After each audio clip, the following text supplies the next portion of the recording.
Everyone, welcome back to लक्ष्य academy. आप सभी का फिर से स्वागत है हमारी लक्ष्य अकेडमी के प्लेटफॉर्म पे, जहाँ पे कि हम कर रहे हैं दिसंबर 2024 के लिए यूजीसी नेट का क्रैश कोर्स। ओके, कॉमर्स का क्रैश कोर्स चल रहा है। ये हमने 100 डेज का चैलेंज लिया हुआ है, जिसमें हम पूरे के पूरे 10 यूनिट्स को कवर करेंगे अपने 100 डेज में। ठीक है, आपका एक यूनिट बेसिकली 7 to 10 क्लासेज में डील किया जाएगा। ठीक है, जिसमें हर यूनिट में दो जो सेशन होगा, ठीक है, दो जो क्लासेस होगी वो आपका मॉक्स के लिए रखा जाएगा। ठीक है, पहले हम थ्योरी और कॉन्सेप्ट्स को डील करेंगे, देन दो मॉक टेस्ट लिए जाएंगे आपके। ओके, इन मॉक टेस्ट में कुछ प्रीवियस ईयर क्वेश्चंस होंगे और कुछ प्रोस्पेक्टेड क्वेश्चंस होंगे जो आने की संभावनाएं हैं। ओके, सो दैट कि आपको पता चलता रहे कि आपकी प्रिपरेशन कितनी हो गई है और कितना और बाकी करना है। ओके, तो आज हम डे 4 से कंटिन्यू करेंगे। साथ ही साथ जो स्टूडेंट फर्स्ट टाइम हमारे चैनल पे आए हैं, ठीक है, जो आज फर्स्ट टाइम कनेक्ट हो रहे हैं, वो जाके डिस्क्रिप्शन बॉक्स में एक लिंक दिया गया है, उस पर क्लिक करके हमारे साथ कनेक्ट हो जाएंगे। ठीक है, सो दैट जो यहाँ पे हम अपने चैनल पे जो मटेरियल प्रोवाइड करा रहे हैं, ठीक है, काफ़ी अच्छा मटेरियल प्रोवाइड करा रहे हैं हम, डिटेल चीज़ें रहेंगी उसमें। ठीक है, सारे कॉन्सेप्ट्स आपको मिल जाएंगे। उसको अगर डाउनलोड करना है तो वहाँ से डाउनलोड कर सकते हैं। दूसरा फ़ायदा आपके लिए ये है, अगर आप लिंक पे जाके कनेक्ट होते हैं हमसे, तो दूसरा फ़ायदा आपके लिए ये है कि जब भी क्लासेस आएंगी, अपलोड होंगी, तो आपको नोटिफिकेशन मिल जाएगा। ठीक है, सारी चीज़ों की इन्फॉर्मेशन वहाँ पे आपको मिलती रहेगी, तो ज़रूर से कनेक्ट हो जाए। And one last and important thing, कि अगर किसी स्टूडेंट को कॉम्प्रिहेंसिव स्टडी करनी है, पूरा डिटेल स्टडी करना है फॉर नेट एंड जेआरएफ, ठीक है, नेट जेआरएफ के लिए अगर आपको डिटेल स्टडी करनी है कॉम्प्रिहेंसिव, तो आपको ये कॉम्प्रिहेंसिव बैच मिलेगा, जहाँ पे कि आप ही लोगों के डिमांड पे जो 10% का डिस्काउंट था ना, उसको इंक्रीज करके 22% का कर दिया गया है। ठीक है, और इस डिस्काउंट के लिए आपका कोड क्या है? PO22, PO22। ठीक है, ये आपका कोड है।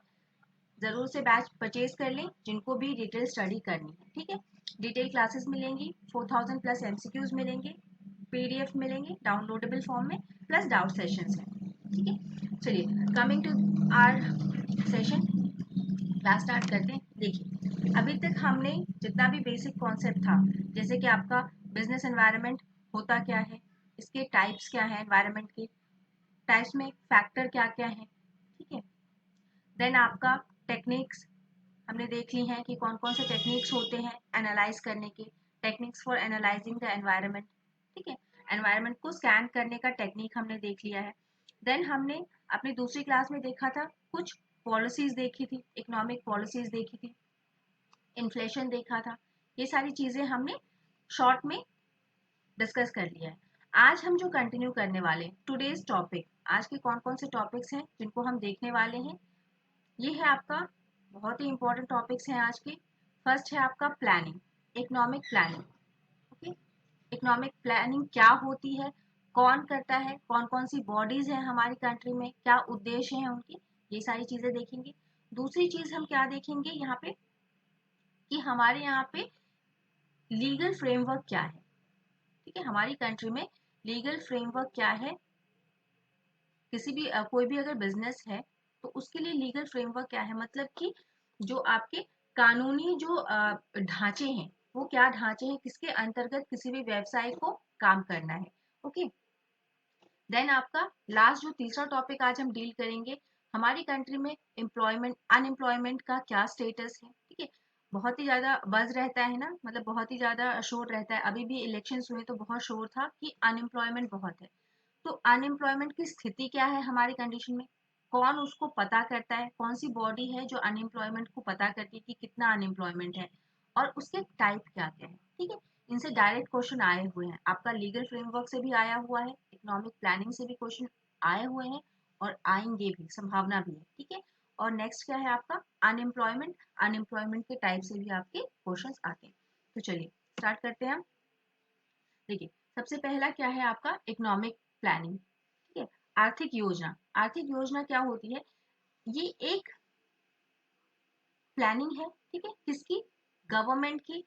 इसमें गवर्नमेंट का काम क्या है आपका, कि जितना भी सोशियो इकोनॉमिक जितनी भी प्रॉब्लम्स है ना, सोशियो इकोनॉमिक इकोनॉमिक मतलब क्या, कि सामाजिक आर्थिक जो व्यवस्थाएं हैं, सामाजिक आर्थिक जितनी भी व्यवस्थाएं, सॉरी, जितनी भी आपकी दिक्कतें हैं, प्रॉब्लम्स हैं, उनको सबसे पहले गवर्नमेंट क्या करती है, उनकी लिस्ट बनाएगी। ठीक है, जैसे आपका पॉवर्टी हो गया, इनइक्वालिटी हो गया, अनएम्प्लॉयमेंट हो गया, बेरोजगारी हो गई, एग्रीकल्चर में आपका उत्पाद कम हो रहा है, low productivity in agriculture, lack of industries, हमारे यहाँ पे उद्योग नहीं है, इंडस्ट्री नहीं है, इंफ्रास्ट्रक्चरल डेवलपमेंट नहीं है। तो ये सारी जो आर्थिक सामाजिक जो हमारी दिक्कतें हैं, है ना, समस्याएं हैं किसी भी इकोनॉमी में, पर्टिकुलरली इंडिया की हम बात करें तो हमारे इंडिया में जो ये सब जो आर्थिक सामाजिक जो दिक्कतें हैं, इनकी पहले गवर्नमेंट क्या करती है, लिस्ट बनाती है। फिर इन प्रॉब्लम को देखते हुए गवर्नमेंट क्या करेगी, प्लान बनाएगी, गोल्स बनाएगी, टारगेट सेट करेगी। ठीक है, कि इसको कैसे दूर किया जाए, कैसे हटाया जाए। इनको हटाने के लिए गवर्नमेंट के एफर्ट्स क्या क्या हैं आपकी, गवर्नमेंट ने प्लानिंग कमीशन बनाई, ठीक है, नेशनल डेवलपमेंट काउंसिल्स बनाए, और एक नीति आयोग। ठीक है, ये तीन चीजें हमारी कंट्री में प्लानिंग से रिलेटेड है, इकोनॉमिक प्लानिंग से। ओके, देखिए, जो आपका प्लानिंग कमीशन और जो एंड नेशनल डेवलपमेंट काउंसिल, ये जो था आपका, ये जब हमारी कंट्री आजाद हुई है, ठीक है, 1950 के टाइम पे इसको स्टैब्लिश किया गया।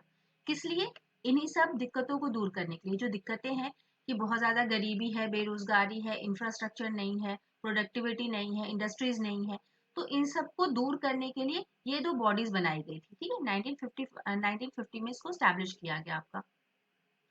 पहले सिर्फ दो बॉडीज थी, आपका प्लानिंग कमीशन था और एक नेशनल डेवलपमेंट काउंसिल था। दो चीजें थी, ये दो चीजें काम करती थी इन दिक्कतों को दूर करने के लिए। ठीक है, प्लान्स बनाती थी, उसके लिए कितना पैसा चाहिए, रिसोर्सेज क्या क्या चाहिए, संसाधन क्या क्या चाहिए, वो सब एलोकेट करती थी। ठीक ना, आपका फिर 19 ये आपका 2015 में, है ना, आपका क्या है, प्लानिंग कमीशन को रिमूव कर दिया गया और उसकी जगह पे क्या लाया गया, आपका नीति आयोग। ओके, देखिए, प्लानिंग कमीशन का काम क्या था, formulating 5 year plans, allocating resources and assessing plan performance. इस प्लानिंग कमीशन, ये जो प्लानिंग कमीशन आपकी 1950 में स्टैब्लिश की गई थी, 1950 में जो ये इसका जो गठन किया गया था, है ना, ये किस लिए किया गया था, सो दैट ये 5 साल का क्या काम करती थी, 5 साल के लिए एक प्लानिंग तैयार करती थी। ठीक है, जिसमें वो संसाधनों को संसाधनों का आवंटन करती थी, प्लान्स बनाती थी, सो दैट कि जो आपके सामाजिक आर्थिक जो दिक्कतें हैं उनको दूर किया जा सके। ठीक है, फिर क्या है, हमारी कंट्रीज में ऐसी टोटल 12 इकोनॉमिक प्लान्स आए। ठीक है, 12, जो 12वां इकोनॉमिक प्लान था वो आपका लास्ट इकोनॉमिक प्लान था। ओके, ये पॉइंट याद रखेंगे कि टोटल अगर क्वेश्चन आता है कि टोटल कितनी, या फिर टोटल कितनी इकोनॉमिक प्लान्स बनाए गए, या फिर which was the last economic plan, तो आपका 12वां जो इकोनॉमिक प्लान था वो लास्ट था। 12वां इकोनॉमिक प्लान जब आपका चल रहा था तभी आपका किसका गठन हुआ, नीति आयोग का। ओके, प्लानिंग कमीशन में कुछ कुछ प्रॉब्लम्स थी जिनको दूर करके नीति आयोग का गठन किया गया। अभी नीति आयोग क्या है आपका, देखिए, नीति आयोग का काम भी वही है, बट थोड़ा सा उससे स्कोप ज्यादा है, थोड़ा सा उससे एडवांस वर्जन है। इसमें पॉलिसीज, आपकी पॉलिसीज बनाई जाएंगी, जैसा कि वो भी काम करती थी, पॉलिसीज बनाई जाती थी। ठीक है, यहाँ पे ये एक और काम क्या करती है कि ये स्ट्रैटेजिक एडवाइस देती है गवर्नमेंट को। गवर्नमेंट को गवर्नमेंट को निर्देश देने का, सलाह देने का भी ये काम करती है। किस लिए, कि जो ये समस्याएं हैं, जो सोशियो इकोनॉमिक समस्याएं हैं, सामाजिक आर्थिक जो समस्याएं हैं, उनको कैसे दूर करें, आप कैसे रणनीति बनाएं। तो रणनीति के लिए भी ये क्या करती है, नीति आयोग आपका काम करती है। देखिए, नीति आयोग में बेसिकली तीन आपके मेन फैक्टर्स थे, तीन मुख्य चीजों पे काम किया गया। पहला क्या, कि वो 3 साल का 3 ईयर एक्शन एजेंडा बनाएगी। सबसे फर्स्ट टाइम जब वो आई तो उसने 3 साल के लिए 3 ईयर एक्शन एजेंडा बनाया, देन 7 सालों के लिए स्ट्रैटेजी बनाई, और प्लस आगे के 15 सालों के लिए विजन बनाया। ठीक है, तीन चीजें काम की, पहला एजेंडा, 3 साल के लिए एजेंडा, 7 साल के लिए स्ट्रैटेजी, और 15 साल के लिए विजन बनाया गया। ठीक है, ये याद रख लेंगे। इसी चीज को हम किस नाम से जानते हैं, द न्यू प्लान। ठीक है, अगर आपसे पूछ ले कि न्यू प्लान के फीचर्स क्या क्या थे, तो न्यू प्लान के फीचर्स आपके क्या क्या है, 3 years agenda, 3 years action agenda, 7 year strategy and 15 year vision. 3 साल के लिए कार्य एजेंडा, 7 साल के लिए रणनीति दस्तावेज और आपका क्या है 15 साल के लिए विजन दस्तावेज बनाए गए। ठीक, नीति आयोग जो है आपका थिंक टैंक के रूप में काम करती है ना, कि जितनी भी समस्याएं हैं उस पर हम पहले मंथन करेंगे और फिर उसके रिगार्डिंग हम पॉलिसी बनाएंगे। एक थिंक टैंक के रूप में काम करती है।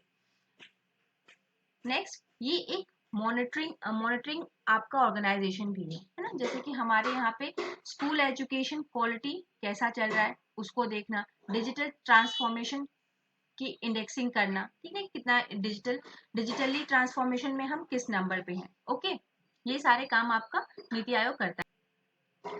तो ये सारे काम आपके नीति आयोग के हैं। ठीक है, नेक्स्ट हम देखेंगे इसी में अपना कि लीगल एनवायरनमेंट क्या है। देखिए, किसी भी कंट्री का जो लीगल एनवायरनमेंट होता है, देखिए जो लीगल एनवायरनमेंट है वो क्या बताता है आपको, ये sets of rules and regulation होते हैं। ठीक है, कुछ रूल्स एंड रेगुलेशन है, लेकिन एनवायरनमेंट में आपके कुछ रूल्स एंड रेगुलेशन आते हैं जिसके तहत किसी भी कंट्री में जो बिजनेस ऑर्गेनाइजेशन होती है वो काम करती है। ठीक है, इन्हीं रूल्स रेगुलेशन के दायरे में रह के ऑर्गेनाइजेशन को काम करना है।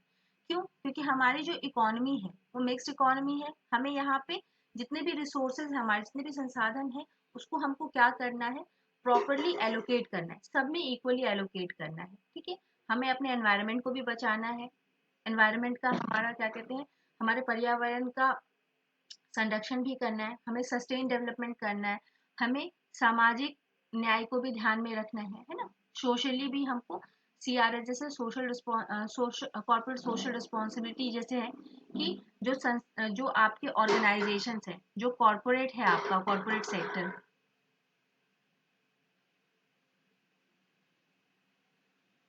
जैसे कि जो आपका कॉर्पोरेट सेक्टर है ना, उसकी कुछ सोशल रिस्पॉन्सिबिलिटीज होंगी, उसको भी ध्यान में रखना है। तो ये कॉर्पोरेट सोशल रिस्पॉन्सिबिलिटी है, ठीक है, किसी भी ऑर्गेनाइजेशन को जब वो ऑपरेट कर रहा है, जब वो काम कर रहा है, तो उसको क्या है, सोशल रिस्पॉन्सिबिलिटी का भी ध्यान रखना है कि उसका समाज के प्रति क्या क्या दायित्व है ना, मतलब समाज का किसी भी तरीके से आपका, मतलब समाज को किसी भी तरीके से बुरा इम्पैक्ट नहीं पड़ना चाहिए, है ना, उसकी भलाई में आप काम करेंगे। ये आपका कॉर्पोरेट सोशल रिस्पॉन्सिबिलिटी। अब देख लेते हैं कि कौन कौन सा फ्रेमवर्क है हमारे यहाँ। देखिए, जब एक ऑर्गेनाइजेशन अपना बिजनेस करेगी ना, तो उसको ये सारे जो रूल्स एंड रेगुलेशंस है इसके दायरे में रह के काम करने। ओके, आपके लिए आज का होमवर्क ये है कि ये जितने भी यहाँ पे आपको लीगल फ्रेमवर्क यहाँ पे दिया गया है, ठीक ना, इन सबको ईयर वाइज आपको याद करना है, क्योंकि डायरेक्ट क्वेश्चन आते हैं आपसे, मैच करने के लिए बोल दिया जाएगा कि कौन सा एक्ट कब आपका इनकॉर्पोरेट हुआ था, है ना, कब कौन सा एक्ट कब आया था। तो ये डायरेक्ट क्वेश्चन ऐसे मैच द फॉलोइंग में आपके आते हैं, आपने देखा भी होगा। आप इनको देख लेंगे, एक बार याद कर लेंगे, देख क्या लेंगे, आप याद कर लेंगे इसको। कंपनीज एक्ट 2013, पहले आपका कंपनीज एक्ट 1956 था, न्यू आपका इसको रिप्लेस करके 2013 आ गया। बेसिकली ये इसका अमेंडमेंट ही है, बाकी चीजें 1956 वाली हैं, बस कुछ कुछ चीजों को चेंज कर दिया गया है। जैसे आपका डिजिटल का जो स्कोप है, जो इलेक्ट्रॉन मतलब जो आपका डिजिटल ट्रांसफॉर्मेशन जो हुआ है, उन सब चीज़ों को लेके बहुत सी चीज़ें पुरानी हो गई थी, उसको रिप्लेस किया गया है। तो बेसिक स्ट्रक्चर आपका 1956 का ही है, बट उसमें कुछ कुछ अमेंडमेंट्स हुए थे जिसको हमने नाम दे दिया कंपनीज एक्ट 2013। ठीक है, आफ्टर चेंजेस फिर आपका फॉरेन एक्सचेंज मैनेजमेंट एक्ट है, 1999 में आया आपका। फैक्ट्रीज एक्ट 1948, अगर आपकी कंपनी, अगर मान लीजिए कंट्री में जितनी भी फैक्ट्रीज हैं उनको किस किस नियम कानून का पालन करना है, वो सारा आपको 1948 फैक्ट्रीज एक्ट में मेंशन है। Okay, industrial dispute act 1972 and payment of gratuity act 1972। ठीक है, ये दो एक्ट जो है ईयर सेम है, याद रख सकते हैं कंबाइन करके कि industrial dispute and payment of gratuity act कब आया, 1972 में।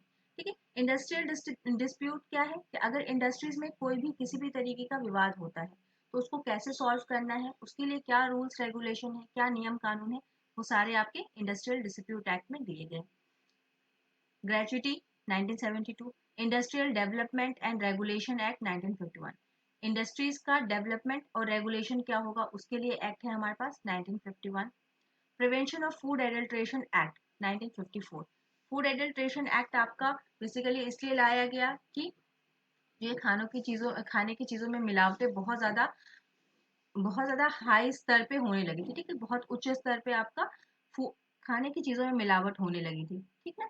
जैसे आपका मसाले हैं उसमें मिलावट किए जाते हैं, दूध तेल मिलावटी ये सब चीज़ें आती हैं जो कि सोसाइटी के लिए क्या है, सोसाइटी के लिए किसी भी ह्यूमन के लिए ये हार्मफुल चीज़ें हैं ना।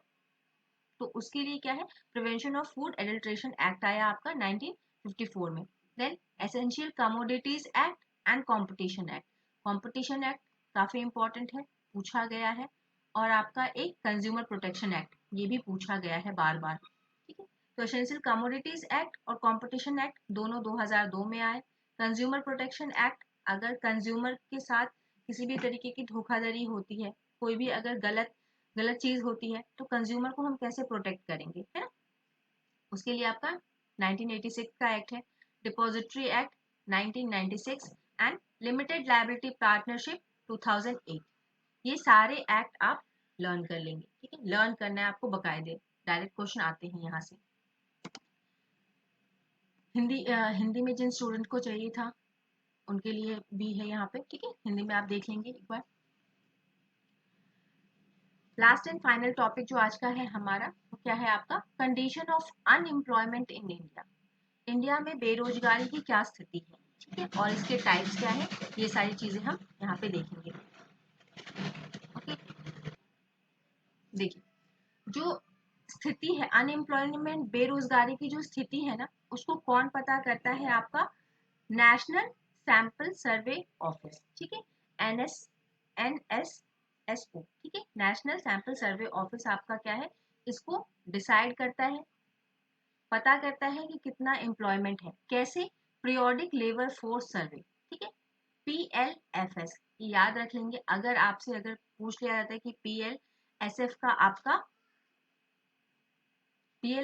आपका क्या मतलब क्या रोल है, क्या काम करता है या फुल फॉर्म क्या है, तो आप ये यहाँ से बता देंगे कि periodic it is periodic labour force survey.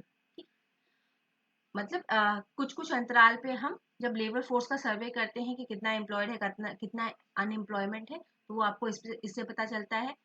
First जो आपका ये दोनों जगह के लिए काम करता है, रूरल और अर्बन, गांव में भी कितनी बेरोजगारी है, शहर में कितनी बेरोजगारी है, दोनों को ध्यान में रख के बनाया गया है। फर्स्ट जो आपका इसका रिपोर्ट आया था वो जुलाई 2017 से जून 2018 के बीच का किया गया था, इतने पीरियड के लिए ये फर्स्ट टाइम किया गया था।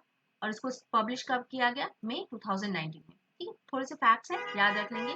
जैसे अगर पूछ लिया जाए कि कौन करवाता है इस सर्वे को, तो NSSO, ठीक है, नेशनल स्टैटिस्टिक्स ऑफिस करवाता है, कंडक्ट करता है, उस पर रिपोर्ट पब्लिश करेगा। देन आपका देखिए इसमें दो तीन चीजें और याद रखेंगे, दो तीन टर्म्स हैं कि लेबर फोर्स पार्टिसिपेशन रेट, ये क्या होता है, लेबर फोर्स पार्टिसिपेशन रेट क्या होता है कि कितने परसेंट जो लोग हैं आपके वो लेबर फोर्स में है, ठीक ना, मतलब जो काम में इन्वॉल्व है, कितने परसेंट लोग आपके इन्वॉल्व है, वो कौन बताता है, लेबर फोर्स पार्टिसिपेशन रेट आपका बताएगा।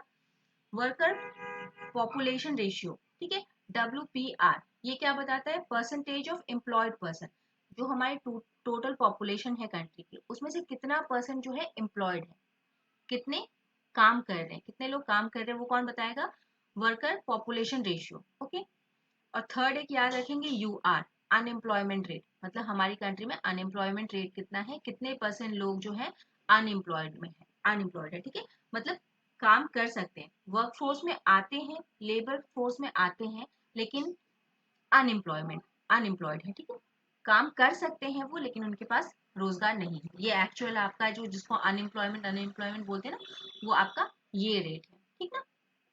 चलिए ये हो गए फैक्ट्स। अब हम जल्दी से देख लेते कि कितने तरीके के हमारे यहाँ पे कितने तरीके की बेरोजगारियां हैं, ठीक है।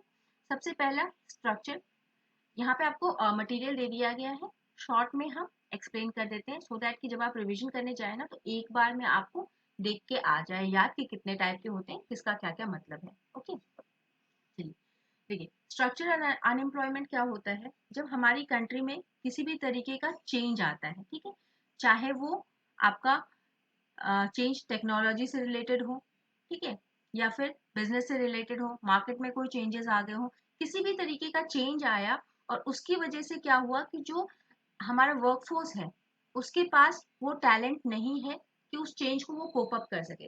जैसे कि मान लीजिए कि कोई टेक्नोलॉजी में चेंज हुई, ठीक है, हमारे वर्कफोर्स को वो टेक्नोलॉजी नहीं आती, तो अब क्या है, थोड़े दिनों तक वो काम नहीं कर पाएगा जब तक वो नई टेक्नोलॉजी सीख ना ले। तो इस तरीके का जब स्ट्रक्चर में कोई चेंज आता है तो उस वक्त जो अनएम्प्लॉयमेंट जनरेट होता है, बेरोजगारी, जो संरचना में जो अगर कोई बदलाव आ गया ना, उसकी वजह से जो हमारा वर्कफोर्स अनएम्प्लॉयड हो जाता है, तो उसको हम क्या बोलते हैं? Structural unemployment. फिर आपका है साइक्लिक अनएम्प्लॉयमेंट, यानी कि चक्रीय बेरोजगारी। चक्रीय बेरोजगारी क्या होती है कि अगर हमारी इकोनॉमी में कोई परिवर्तन ही आया है, मतलब मान लीजिए कि इन्फ्लेशन आ गया, छटनी हो रही है, रिट्रेंचमेंट हो रहा है, ठीक है, तो अभी जो छटनी और रिट्रेंचमेंट आप सुनते हैं ना कि छटनी हो गई कंपनीज में, अभी बाजार मंद है, हमारी इकोनॉमी में डाउन साइड चल रहा है, तो अभी लोगों को छांटा जा रहा है, तो उस वक्त भी कुछ लोग बेरोजगार होते हैं। तो ये किस लिए हुआ? क्योंकि हमारी इकोनॉमी में एक साइकिल चल रहा है, इसकी वजह से क्या है, इस साइकिल की वजह से बेरोजगारी जनरेट हुई है। ओके, नेक्स्ट है आपका, ठीक है, ये आपका साइक्लिक हो गया। नेक्स्ट इज फ्रिक्शनल अनएम्प्लॉयमेंट या ट्रांजिशनल, ठीक है। फ्रिक्शनल या घर्षण बेरोजगारी या संक्रमणकालीन बेरोजगारी क्या होता है आपका, कि जब ट्रांजिशन में होता है, जैसे कि मान लीजिए कि कोई ऐसा ऐसा वर्कर है या लेबर है या फिर कोई भी ऐसा जो काम कर रहा है, ठीक है, एम्प्लॉय है, जो कि एक जॉब छोड़ के दूसरी जॉब आप सर्च करेगा, उसको जो जॉब वो कर रहा था उसको छोड़ के अब दूसरी जॉब पे जाना चाहता है। तो कुछ टाइम के लिए ये जो ट्रांजिशन ये करने वाला है, एक जगह से दूसरी जगह जाना, दूसरे जॉब में जाना, तो वो जो उसको बीच में जो एक गैप आता है ना, वो जो उस टाइम के लिए जो अनएम्प्लॉयड रहता है, तो उसको हम ट्रांजिशनल या फ्रिक्शनल अनएम्प्लॉयमेंट बोलते हैं, ठीक है। अंडर एम्प्लॉयमेंट आपका क्या है? अंडर एम्प्लॉयमेंट, देखिए अब अंडर एम्प्लॉयमेंट क्या है? अंडर एम्प्लॉयमेंट है आपका कि जब मान लीजिए कि कोई एक ऐसा व्यक्ति है, ठीक है, जो कि जिस काम को कर रहा है उससे ज्यादा उसके पास स्किल है, ठीक है, मतलब वो उससे ज्यादा टैलेंटेड है, उस काम को करने के लिए उसके पास स्किल बहुत ज्यादा है, बट काम बहुत कम है, ठीक है, उसके हिसाब से, उसकी क्षमता के हिसाब से काम नहीं है, तो इसको हम क्या बोलते हैं? Under employment. मतलब उस व्यक्ति का, उस एम्प्लॉय का हम और ज्यादा यूज कर सकते हैं, उसकी प्रोडक्टिविटी और ज्यादा है बट हम यूज नहीं कर रहे, तो मतलब क्या है, वो जितना उसकी कैपेसिटी यूज नहीं हो रही, जितनी क्षमता उसकी यूज नहीं हो रही है, वो कम है ना, तो अंडर एम्प्लॉयड कहलाता है। हिडन अनएम्प्लॉयमेंट क्या है आपका, कि जब मान लीजिए कि कुछ ऐसे फैक्टर्स हैं जिसकी वजह से, मतलब कुछ अभी ऐसे छुपे हुए कारण हैं जिनकी वजह से अभी वो एम्प्लॉय जो है वो काम नहीं कर पा रहा है। जब वो परिस्थितियां ठीक होंगी, जब वो फैक्टर्स हट जाएंगे, जो वो उसकी समस्याएं हैं वो हट जाएंगे, तो फिर क्या है, वो एम्प्लॉयमेंट कर लेगा। जैसे कि फॉर एग्जाम्पल आप स्टूडेंट्स हैं, आप अभी प्रिपरेशन कर रहे हैं, है ना, तो आपको सरकारी नौकरी चाहिए इसलिए आप काम नहीं कर रहे, तो ये क्या है, एक हिडन फैक्टर है ना। जब अगर आपको सरकारी नौकरी मिल जाएगी तो आप काम करना स्टार्ट कर देंगे, आप सिर्फ सरकारी नौकरी के लिए रुके हुए हैं, फॉर एग्जाम्पल, है ना। या फिर मान लीजिए कि आपको अभी नेट क्लियर करना है, तो आप अभी जॉब नहीं कर रहे, आप बैठ के स्टडी कर रहे हैं, ऐसा नहीं है कि आप कैपेबल नहीं है ना, बस एक ये हिडन कारण है कि आपको अभी प्रिपरेशन करनी है, इसलिए आप अभी काम नहीं कर रहे, तो ये क्या है, हिडन अनएम्प्लॉयमेंट का एग्जाम्पल हो गया। फिर डिसगाइज्ड, ठीक है, डिसगाइज्ड, इसको भी हम छिपी हुई बेरोजगारी भी बोलते हैं, इंग्लिश में थोड़ा सा अलग अलग मीनिंग आ जा रहा है। डिसगाइज्ड अनएम्प्लॉयमेंट क्या है, कि जैसे कि मान लीजिए कि आपकी क्षमता है, ये भी थोड़ा अंडर अनएम्प्लॉयमेंट से रिलेटेड है, इसमें भी क्या है कि काम बहुत कम है और उसको करने वाले लोग बहुत ज्यादा है, ठीक है, एक ही काम को, जो छोटा सा काम है उसी को बहुत सारे लोग किए जा रहे हैं, है ना, तो ये इस तरीके के अनएम्प्लॉयमेंट को क्या हम बोलते हैं, डिसगाइज अनएम्प्लॉयमेंट बोलते हैं। फिर आपका सीजनल, मौसम की वजह से जो अनएम्प्लॉयमेंट जनरेट होता है, जैसे कि आपकी खेती वाला काम है, ठीक ना, तो खेती वाला काम, राबी क्रॉप कुछ ही महीनों तक चलता है आपका, फिर क्या है, उसके बाद जो राबी राबी की खेती में जो लगे हुए लोग होते हैं, जब तक वो काम चल रहा है, जब तक क्रॉपिंग हो रही है, तब तक तो वो रोजगार में है, उसके बाद क्या है, वो बेरोजगार हो गए। तो सीजन के हिसाब से अगर बेरोजगारी आ जाए, मौसम के हिसाब से, तो उसको सीजनल अनएम्प्लॉयमेंट बोलते हैं। ओपन अनएम्प्लॉयमेंट आपका क्या है, कि देखिए उससे पहले वॉलंटरी एंड इनवॉलंटरी देख लेते हैं। वॉलंटरी क्या है, आप अपनी इच्छा से काम नहीं कर रहे। मान लीजिए आपके पापा ने 10 फ्लोर की बिल्डिंग बना के दे दी है, वहां से रेंट आता है और आप बैठ के खा रहे, आपको इच्छा ही नहीं है, आप अपनी मर्जी से बैठे हुए हैं, हमको काम नहीं करना, ठीक है। ये हो गया आपका वॉलंटरी, मतलब अपनी इच्छा से स्वेच्छा से आप काम, बेरोजगार हैं, है ना, आप काम नहीं करना चाहते। इनवॉलंटरी क्या है कि आप काम करना तो चाहते हैं, बट क्या है कि आप आपको लगता है कि हमारी क्षमता के हिसाब से हमको पैसे नहीं मिल रहे, हमें काम नहीं मिल रहा, तो आप क्या है, आप चाहते हैं बट फिर भी आप नहीं कर रहे हैं। क्यों? क्योंकि आपकी जो इच्छाएं हैं उसके हिसाब से आपको रोजगार नहीं मिल रहा है। और फाइनल ओपन वाला अनएम्प्लॉयमेंट क्या है? ओपन अनएम्प्लॉयमेंट कहता है कि लास्ट जो आपका ओपन अनएम्प्लॉयमेंट है ना, ये भी कुछ इसी से रिलेटेड है कि आप काम करना चाहते हैं, want to work but there is no work। आप काम करना चाहते हैं बट काम ही नहीं है, ठीक है। जैसे वो 100 डेज वाला आपका मनरेगा चलता है ना, कि 100 दिनों तक सिर्फ काम मिलेगा, उसके बाद काम नहीं है। आप काम करने के लिए इच्छुक हैं, सक्षम हैं, बट क्या है, अभी काम नहीं है, ठीक है। तो ये क्या है, जैसे आपके तिहाड़ी लेबर्स होते हैं, काम करना चाहते हैं, देखेंगे आप रोड साइड पे लोग खड़े रहते हैं, काम करने की उनकी इच्छा है इसीलिए वो खड़े हैं, बट क्या है, काम नहीं है। जिनको मिल गया वो काम पे लग जाएंगे, जिनको नहीं मिला वो उनको काम नहीं मिलेगा, ठीक है। तो ये आपके कुछ टाइप हैं, काफी मिलते जुलते हैं, तो केयरफुली ध्यान रखेंगे कि किसका क्या मतलब है। नोट्स आपको यहाँ प्रोवाइड करा दी गई हैं, सबका डिटेल नोट दे दिया गया है, हिंदी इंग्लिश दोनों में। आप यहाँ से एक बार रिविजन कर देंगे, 1 लाइन में आपको मैंने एक्सप्लेन कर दिया, ठीक है। जैसा कि हमारी हमारी क्लासेस का पूरा मोटो ही यही है कि थोड़ा हमारा एफर्ट और बाकी आपकी डेडिकेशन, तो सारा काम अल्टीमेटली करना आपने ही है। तो अच्छे से प्रिपरेशन करें। Thank you everyone. और जाते जाते फिर से एक बार ये इन्फॉर्मेशन आपको दे दें कि आप ही लोगों के कहने पे, आप ही लोगों की डिमांड पे 10% का जो डिस्काउंट था उसको बढ़ा दिया गया है। अब आपको 22% का डिस्काउंट मिलेगा। इस डिस्काउंट के लिए, ये जो नया डिस्काउंट है आपको मिला हुआ, इसको अवेल करने के लिए आपको कोड लगाना है PO22 का, ठीक है। Thank you everyone, thank you for joining the session. मिलते हैं कल फिर डे 5 के साथ। Thank you, have a nice day and do your preparation.